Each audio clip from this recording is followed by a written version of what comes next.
Hello everyone. Welcome to Crown Edge and welcome back to NEET MDS 2021 Recall Series. I am Dr. Megha and today we will be discussing the next set of 20 questions in the session. So let's look at the first question. The first question is pretty straightforward. Predominant immunoglobulin in the saliva is, the options given were IgG, IgA, IgM and IgG. As you all know, in most of the secretions, the most predominant immunoglobulin that is present is IgA. So the answer is B. The next question was, which of the following is not present in the root of the teeth? The options given were enamel, dentin, cementum and pulp chamber. Obviously, most of you would have gone for enamel because they are not seen in the root structure. However, the confusing option here was the pulp chamber. In the root structure, root canals are seen and not the pulp chamber. Although sometimes there might be some ectopic enamel pearls in the root structure. But the most likely answer here is D, that is the pulp chamber. Moving on to the next question. The anatomy of the tooth is kind of depicted here. Moving on to the next question. Occlusal convergence is given for options were resistance, retention, accessibility and convenience. The answer here would be retention. Why? Because occlusal convergence provides an inverted truncated shape to the axis cavity preparation. This means that the internal outline form is greater than the external outline form and it helps in the retention of materials like direct restorative materials such as amalgam. Moving on to the next question. What does the red tag indicate with reference to surgical triage? Like say, there has been a mass casualty and there are a number of patients brought to the emergency unit of the hospital. So how will you decide that which patient needs immediate treatment, which patient could be put on hold for a little later? This process is called triage and looking at all the signs, symptoms and whatever the patient is going through and quickly gathering information on as to how to go about the treatment plan. So the red triad stands for individual requires immediate treatment. In the next slide, there is a chart that shows you how to go about triaging. The next question would be, an adult patient underwent the correction of a 4 mm midline diastema. The clue in the question that you have to look at is the size of the diastema that they have given to you. Identify the type of retainer to be used. Okay, the options were lingual bondage retainer, clear plastic retainer, Hawley's retainer and wraparound retainer. Even though in the treatment of diastema cases, the removal of cause is not definite that the diastema will not recur. So always non-compliance based bonded retainers are the best way to go in cases with such huge diastema such as like 4 mm. Okay, the answer would be lingual bonded retainer.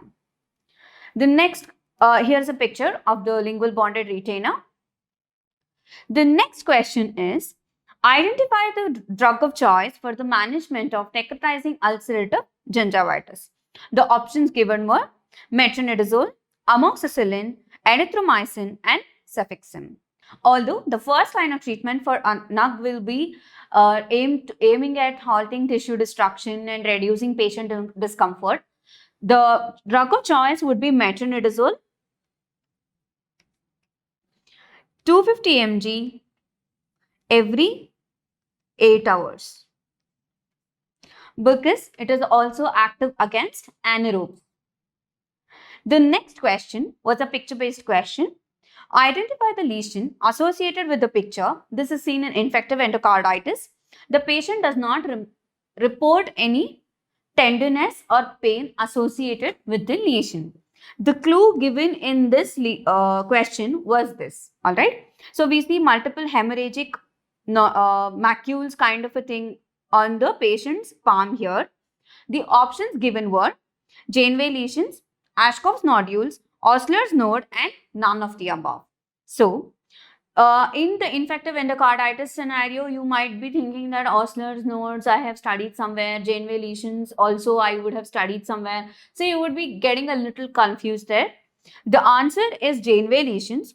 Why? Because there is no pain or tenderness of the hemorrhagic macules there on the patient's palm.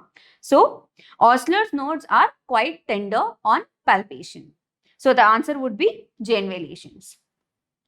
The next question was, the prolonged use of Milwaukee braces can lead to which kind of malocclusion? Alright. So, the options given were class 1 malocclusion, class 2 malocclusion, class 3 malocclusion and pseudo class 3 malocclusion. So, first and foremost, Milwaukee braces is a little kind of an off term for most of you. The answer is class 2 malocclusion. Many undesirable effects have been reported in patients using Milwaukee braces for a very long time without any intraoral orthodontic correction. So, when we go ahead and see what are the undesirable effects of the same, there is protrusion of anterior teeth. Okay. Loss of facial height.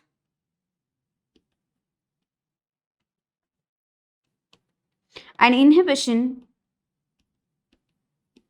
of jaw growth. Also, intrusion of posterior teeth will be seen. All of this resulting together causes class 2 malocclusion in the patient. Alright. So, moving on to the next question. This is a picture of the Milwaukee braces. Identify the vitamin deficiency that is associated with chronic alcoholism. The options given were biotin, riboflavin, niacin and thiamine. What happens in chronic alcoholism is that there is deficiency of thiamine or vitamin B1. Prolonged deficiency leads to Wernicke's, encephalopathy and Korsakoff's psychosis. There will be decreased absorption of vitamin B1 from the gastrointestinal tracts of alcoholics, chronic alcoholics.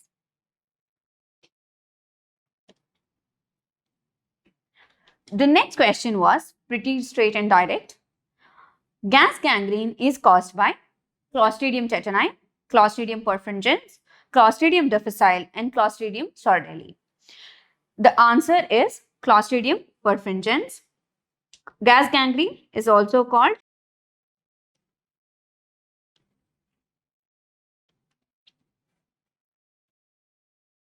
myonecrosis and is most commonly seen in contaminated wounds that occur due to road traffic accidents, etc. Alright. Next is a picture-based question. Identify the condition associated with the following radiographic appearance. Here, we see an extraoral radiograph with the skull looking a little abnormal.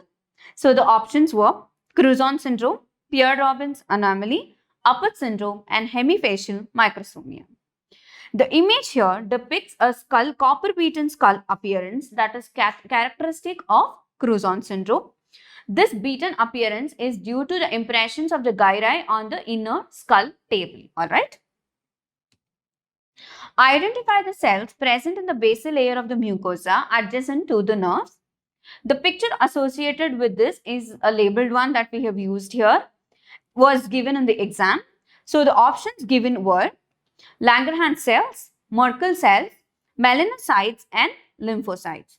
The correct answer is Merkel cells and they act as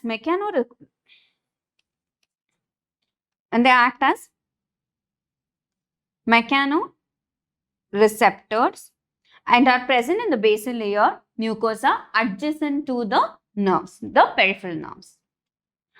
This was the picture that unnamed given in the exam for you to identify. The next question is, complete the sentence. Permanent tooth eruption occurs after dash of its root is formed. Okay. So, it is important to pay attention to the newer type of questions that are coming up in NEET nowadays. See, this is a fill in the blank kind of a question. There were also a few match the following types that will be discussed later. All right, the options were 1/3, 3/4, 2/3 and 1/4. The answer here is 2/3. There is a strong correlation that is shown between the eruption time and the dental maturity. Usually, the teeth erupt into the oral cavity after the 2/3 of the root is completed. The next question is, premaxilla develops from, the options were lateral nasal process, frontal nasal process, secondary palate and none of the above. The correct answer is frontonasal process, that is B. The premaxilla develops from the primary palate, which is a part of a frontonasal process. Here's a picture. This is the premaxilla and these are the two frontonasal processes. Next question is a quite long one. A 7-year-old kid presents with the chief complaint of a non-healing extraoral draining sinus in the symphysis area for 1 year.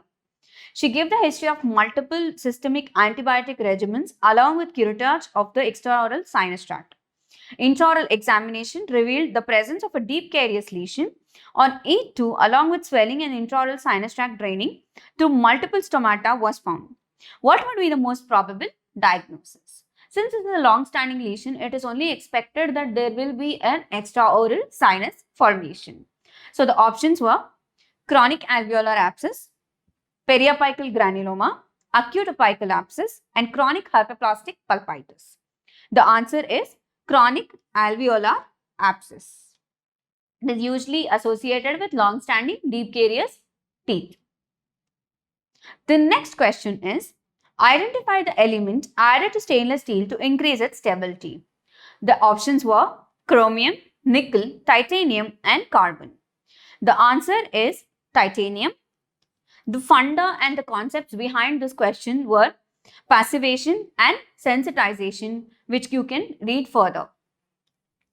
Identify the impression material of choice for a patient with cleft lip and palate. The options were alginate, silicone, ZOE and monophasic impression materials. The most appropriate answer here would be silicone because of its good elastic properties, high tear strength and the best quality of silicones is that it gives an attention to detail. The details can be exactly replicated in case of a cleft lip and a palate patient where there is a lot of malocclusion and teeth uneruption, everything. So this gives a lot of attention to detail. The next question was a picture-based and an application-based question both.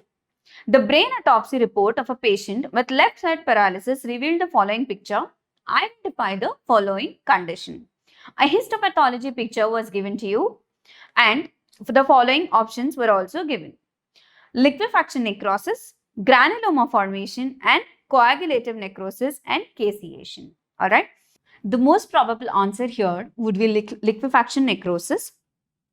Liquefaction necrosis or coagulative necrosis is usually caused due to an ischemic injury. Alright. So, the histopath picture will mainly show you cystic cavities filled with debrided macrophages, necrotic cell debris also, and there will be gliosis. The next picture here will show you the features of liquefactive necrosis. Gliosis, granulation tissue formation, and there is necrosis going on here and there will be a lot of debris and macrophages. The next question, a patient on heparin therapy faces major continuous bleeding post-trauma. Identify the best suited remedial procedure. The options given were fresh frozen plasma, protamine sulfate, aminocaproic acid and whole blood transfusion. The most likely answer here is fresh frozen plasma and it would be 12 ml per kg. Alright. The next question would be, identify the type of anemia associated with consumption of goat's milk. The options given were megaloblastic anemia, iron deficiency anemia, aplastic anemia and sickle cell anemia. The most likely answer here is megaloblastic anemia because goat's milk is known to have very less content of folic acid. This brings us to the end of discussion for today. The detailed analysis, recall, review and the discussion of the paper will be soon put up on the CrownEdge app. Thank you very much.